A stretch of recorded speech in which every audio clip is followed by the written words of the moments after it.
हरे कृष्णा दोस्तों, आज मैं आपको श्री सत्यनारायण भगवान की व्रत कथा सुनाने जा रही हूँ। अगर आपको ये कथा पसंद आए तो नीचे कमेंट बॉक्स में विष्णु भगवान की जय अवश्य लिखें। तो आइए सुनते हैं इस कथा का पहला अध्याय। एक समय नैमिषारण्य तीर्थ में सौनकादि 88,000 ऋषियों ने श्री सूत जी से पूछा, हे प्रभु, इस कलयुग में वेद विद्या रहित मनुष्यों को प्रभु भक्ति किस प्रकार मिलेगी तथा उनका उद्धार कैसे होगा? इसलिए हे मुनि श्रेष्ठ, कोई ऐसा तप कहिए जिससे थोड़े समय में पुण्य प्राप्त होवे तथा मनवांछित फल मिले। वह कथा सुनने की हमारी इच्छा है। सर्वशास्त्र ज्ञाता श्री सूत जी बोले, हे वैष्णवों में पूज, आप सब ने प्राणियों के हित की बात पूछी है। अब मैं उस श्रेष्ठ व्रत को आप लोगों से कहूँगा जिस व्रत को नारद जी ने लक्ष्मी नारायण से पूछा था और लक्ष्मीपति ने मुनि श्रेष्ठ नारद जी से कहा था। सो ध्यान से सुनो। एक समय योगीराज नारद जी दूसरों के हित की इच्छा से अनेक लोकों में घूमते हुए मृत्यु लोक में आ पहुँचे। यहाँ अनेक योनियों में जन्मे हुए प्राय सभी मनुष्यों को अपने कर्मों द्वारा अनेक दुखों से पीड़ित देखकर सोचा कि किसी यत्न के करने से निश्चय ही प्राणियों के दुखों का नाश हो सकेगा। ऐसा मन में सोचकर विष्णु लोक को गए। वहाँ श्वेत वर्ण और 4 भुजाओं वाले देवों के ईश नारायण को देखकर, जिनके हाथों में शंख, चक्र, गदा और पद्म थे तथा वरमाला पहने हुए थे, स्तुति करने लगे। हे भगवान, आप अत्यंत शक्ति से संपन्न हैं। मन तथा वाणी भी आपको नहीं पा सकती। आपका आदि मध्य अंत नहीं है। आपको मेरा नमस्कार है।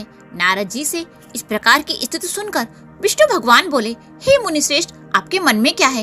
आपका किस काम के लिए आगमन हुआ है? निसंकोच कहिए।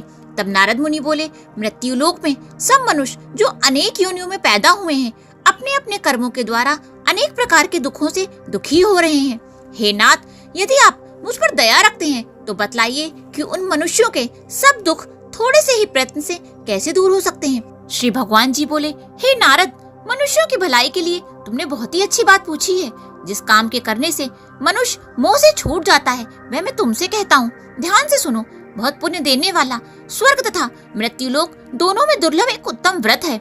आज मैं प्रेमवश होकर तुमसे कहता हूँ, सत्यनारायण भगवान का यह व्रत अच्छी तरह विधि पूर्वक करके मनुष्य आयु पर्यंत यहाँ सुख भोग कर मरने पर मोक्ष को प्राप्त होता है। श्री भगवान के वचन सुनकर नारद मुनि बोले कि उस व्रत का क्या फल है, क्या विधान है और किसने यह व्रत किया है और किस दिन यह व्रत करना चाहिए, विस्तार से कहिए। भगवान बोले, दुख, शोक आदि को दूर करने वाला, धन धान्य को बढ़ाने वाला, सौभाग्य तथा संतान को देने वाला यह व्रत सब स्थानों पर विजयी करने वाला है। भक्ति और श्रद्धा के साथ किसी भी दिन मनुष्य सत्यनारायण भगवान की शाम के समय ब्राह्मणों और बंधुओं के साथ धर्म परायण होकर पूजा करे। भक्ति भाव से नैवेद्य, केले का फल, घी, दूध और गेहूं का चूर्ण सवाया लेवे। गेहूं के भाव में साठी का चूर्ण, शक्कर तथा गुड़ ले और सब भक्षण योग पदार्थ जमा करके भगवान के अर्पण कर देवे तथा बंधुओं सहित ब्राह्मणों को भोजन करावे। पश्चात स्वयं भोजन करे। नृत्य, गीत आदि का आचरण कर सत्यनारायण भगवान का स्मरण करता हुआ समय व्यतीत करे। इस तरह व्रत करने पर मनुष्यों की इच्छा निश्चय पूरी होती है। विशेषकर कली काल में भूमि पर यही मोक्ष का सरल उपाय है। बोलो सत्यनारायण भगवान की जय। सत्यनारायण कथा का दूसरा अध्याय। सूत जी बोले, हे ऋषियों, जिसने पहले समय में इस व्रत को किया है उसका इतिहास कहता हूँ, सो ध्यान से सुनो। सुंदर काशीपुरी नगरी में एक अत्यंत निर्धन ब्राह्मण रहता था। वह भूख और प्यास से बेचैन हुआ नित्य पृथ्वी पर घूमता था। ब्राह्मणों से प्रेम करने वाले भगवान ने ब्राह्मण को दुखी देखकर बूढ़े ब्राह्मण का रूप धरकर उसके पास जाकर आदर से पूछा, हे विप्र, नित्य दुखी हुआ पृथ्वी पर क्यों घूमता है? हे शेष ब्राह्मण, ये सब मुझसे कहो, मैं सुनना चाहता हूँ। ब्राह्मण बोला, मैं निर्धन ब्राह्मण हूँ, भिक्षा के लिए पृथ्वी पर फिरता हूँ। हे भगवान, यदि आप इसका उपाय जानते हो तो कृपा करके कहो। वृद्ध ब्राह्मण बोला कि सत्यनारायण भगवान मनवांछित फल देने वाले हैं, इसलिए हे ब्राह्मण, तू उनका पूजन कर जिसके करने से मनुष्य सब दुखों से मुक्त होता है। ब्राह्मण को व्रत का सारा विधान बतलाकर बूढ़े ब्राह्मण का रूप धारण करने वाले सत्यनारायण भगवान अंतर ध्यान हो गए। जिस व्रत को व्रत ब्राह्मण ने बतलाया है मैं उसको करूंगा, यह निश्चय करने पर उसे रात में नींद भी नहीं आई। वह सवेरे उठकर सत्यनारायण के व्रत का निश्चय कर भिक्षा के लिए चला। उस दिन उसको भिक्षा में बहुत धन मिला, जिससे बंधु बांधवों के साथ उसने सत्यनारायण का व्रत किया। इसके करने से वह ब्राह्मण सब दुखों से छूटकर अनेक प्रकार की संपत्तियों से युक्त हुआ। उस समय से वह ब्राह्मण हर मास व्रत करने लगा। इस तरह सत्यनारायण भगवान के व्रत को जो भी करेगा वह सब पापों से छूटकर मोक्ष को प्राप्त होगा। आगे जो पृथ्वी पर सत्यनारायण का व्रत करेगा वह मनुष्य सब दुखों से छूट जाएगा। इस तरह नारद जी ने नारायण का कहा हुआ यह व्रत मैंने तुमसे कहा। हे विप्रो, मैं अब और क्या कहूँ। ऋषि बोले, हे मुनीश्वर, संसार में इस ब्राह्मण से सुनकर किस किस ने इस व्रत को किया है, हम वह सब सुनना चाहते हैं। इसके लिए हमारे मन में श्रद्धा है। सूत जी बोले, हे मुनियों, जिस जिसने इस व्रत को किया है वह सब सुनो। एक समय की बात है, एक ब्राह्मण धन और ऐश्वर्य के अनुसार बंधु बांधवों के साथ व्रत करने को तैयार हुआ। उसी समय एक लकड़ी बेचने वाला बूढ़ा आदमी आया और बाहर लकड़ियों को रखकर ब्राह्मण के मकान में गया। प्यास से दुखी लकड़हारा उनको व्रत करते देखकर ब्राह्मण को नमस्कार करके कहने लगा कि आप ये क्या कर रहे हैं और इसके करने से क्या फल मिलता है, कृपया करके मुझसे कहिए। ब्राह्मण ने कहा, सब मनोकामनाओं को पूरा करने वाला यह सत्यनारायण भगवान का व्रत है। इसकी ही कृपा से मेरे यहाँ धन धान की वृद्धि हुई है। ब्राह्मण से इस व्रत के बारे में जानकर लकड़हारा बहुत प्रसन्न हुआ। चन्नामृत ले और प्रसाद खाने के बाद अपने घर को गया। लकड़हारे ने अपने मन में इस प्रकार का संकल्प किया कि आज ग्राम में लकड़ी बेचने से जो भी धन मिलेगा उसी से सत्यनारायण देव का उत्तम व्रत करूंगा। यह मन में विचार कर वह बूढ़ा आदमी लकड़ियां अपने सिर पर रखकर जिस नगर में धनवान लोग रहते थे ऐसे सुंदर नगर में गया। उस रोज वहां पर उसे उन लकड़ियों का दाम पहले दिनों से 4 गुना मिला। तब वह बूढ़ा लकड़हारा बहुत प्रसन्न होकर पक्के केले की फली, शक्कर, घी, दूध, दही और गेहूं का चून इत्यादि सत्यनारायण भगवान के व्रत की कुल सामग्रियों को लेकर अपने घर गया। फिर उसने अपने भाइयों को बुलाकर विधि के साथ भगवान जी का पूजन और व्रत किया। उस व्रत के प्रभाव से वह बूढ़ा लकड़हारा धन, पुत्र आदि से युक्त हुआ और संसार के समक सुख को भोग कर बैकुंठ को चला गया। बोलो सत्यनारायण भगवान की जय। सत्यनारायण कथा का 3रा अध्याय। सूत जी बोले, हे श्रेष्ठ मुनियों, अब आगे की कथा कहता हूँ, सुनो। पहले समय में उल्कामुख नाम का एक बुद्धिमान राजा था। वह सत्यवक्ता और जितेंद्रिय था। प्रतिदिन देव स्थानों पर जाता तथा गरीबों को धन देकर उनके कष्ट दूर करता था। उसकी पत्नी कमल के समान मुख वाली और सती साध्वी थी। भद्रशिला नदी के तट पर उन दोनों ने श्री सत्यनारायण भगवान का व्रत किया। उस समय वह एक साधु वैश्य आया। उसके पास व्यापार के लिए बहुत सा धन था। वह नाव को किनारे पर ठहराकर राजा के पास आया और राजा को व्रत करते हुए देखकर विनय के साथ पूछने लगा, हे राजन, भक्ति युक्त चित्त से आप ये क्या कर रहे हैं? मेरी सुनने की इच्छा है, सो आप ये मुझे बताइए। राजा बोला, हे साधु, अपने बांधवों के साथ पुत्र आदि की प्राप्ति के लिए महाशक्तिवान सत्यनारायण भगवान का व्रत व पूजन कर रहा हूँ। राजा के वचन सुनकर साधु आदर से बोला, हे राजन, मुझसे भी इन सब का विधान कहो। मैं भी आपके कहे अनुसार इस व्रत को करूँगा।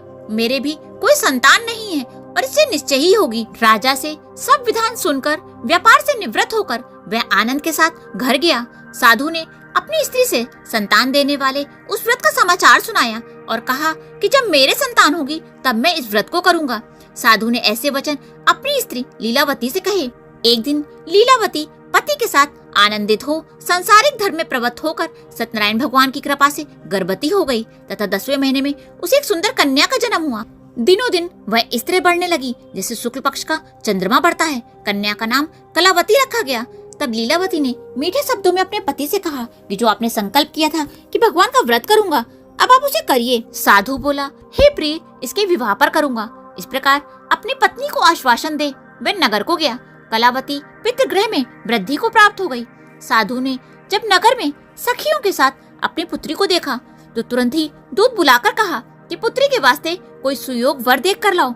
साधु की आज्ञा पाकर दूत कंचन नगर पहुंचा और वहां पर बड़ी खोज और देखभाल करके लड़की के लिए एक सुयोग वर एक पुत्र को ले आया। उस योग्य लड़के को देखकर साधु ने अपनी पुत्री का विवाह उसके साथ कर दिया, किंतु दुर्भाग्य से विवाह के समय भी वह व्रत करना भूल गया। तब श्री भगवान क्रोधित हो गए और श्राप दिया कि तुम्हें दारुण दुख प्राप्त होगा। अपने कार्य में कुशल साधु बनिया जमाता सहित समुद्र के समीप स्थित रत्नपुर नगर में गया। वहाँ दोनों ससुर जमाई चंद्रकेतु राजा के उस नगर में व्यापार करने लगे। एक रोज भगवान श्री सत्यनारायण भगवान की माया से प्रेरित होकर कोई चोर राजा के धन को चुराकर भागा जा रहा था, किंतु राजा के दूतों को आता देखकर चोर ने घबराते हुए राजा के धन को वहीं चुपचाप रख दिया जहाँ दोनों ससुर जमाई ठहरे हुए थे। जब दूतों ने उस साधु वैश्य के पास राजा के धन को रखा देखा तो वे दोनों को बांध कर ले गए और प्रसन्नता से दौड़ते हुए राजा के समीप जाकर बोले, यह 2 चोर हम पकड़कर लाए हैं, देखकर आज्ञा दें। तब राजा की आज्ञा से उनको कठोर कारावास में डाल दिया गया और उनका सब धन भी छीन लिया। सत्यनारायण भगवान के श्राप द्वारा उनकी पत्नी भी घर पर बहुत दुखी हुई और घर पर जो भी धन रखा था वो चोर चुरा कर ले गए। शारीरिक व मानसिक पीड़ा तथा भूख प्यास से अति दुखी होकर अन्न की चिंता में कलावती एक ब्राह्मण के घर गई। वहां उसने सत्यनारायण भगवान का व्रत होते देखा, फिर कथा सुनी तथा प्रसाद ग्रहण करके रात को घर आई। माता ने कलावती से कहा, हे पुत्री, अब तक कहाँ रही व तेरे मन में क्या है? कलावती बोली, हे माता, मैंने एक ब्राह्मण के घर पर श्री सत्यनारायण भगवान का व्रत देखा है। कन्या के वचन सुनकर लीलावती भगवान के पूजन की तैयारी करने लगी। लीलावती ने परिवार और बंधुओं सहित श्री सत्यनारायण भगवान का पूजन किया और वर मांगा कि मेरे पति और दामाद शीघ्र आ जावे। साथ ही प्रार्थना की, हम सबका अपराध क्षमा करो। सत्यनारायण भगवान इस व्रत से संतुष्ट हो गए और राजा चंद्रकेतु को स्वप्न में दर्शन देकर कहा, हे राजन, दोनों वैश्यों को प्रातः ही छोड़ दो और उनका सब धन जो तुमने ग्रहण किया है दे दो, नहीं तो मैं तेरा धन, राज, पुत्र आदि सब नष्ट कर दूंगा। राजा से ऐसे वचन कहकर भगवान अंतर ध्यान हो गए। प्रातः काल राजा चंद्रकेतु ने सभा में अपना स्वप्न सुनाया, फिर दोनों बड़े पुत्रों को कैद से मुक्त करके सभा में बुलाया। राजा मीठे वचनों से बोला, हे राजन, भाभीवश ऐसा कठिन दुख प्राप्त हुआ है, अब तुम्हें कोई भय नहीं है। ऐसा कहकर राजा ने उनको नए नए वस्त्र आभूषण पहनाए तथा उनका जितना भी धन लिया था उससे दूना धन देकर आदर के साथ विदा किया। दोनों वैश्य अपने घर को चल दिए। बोलो सत्यनारायण भगवान की जय। सत्यनारायण कथा का 4था अध्याय।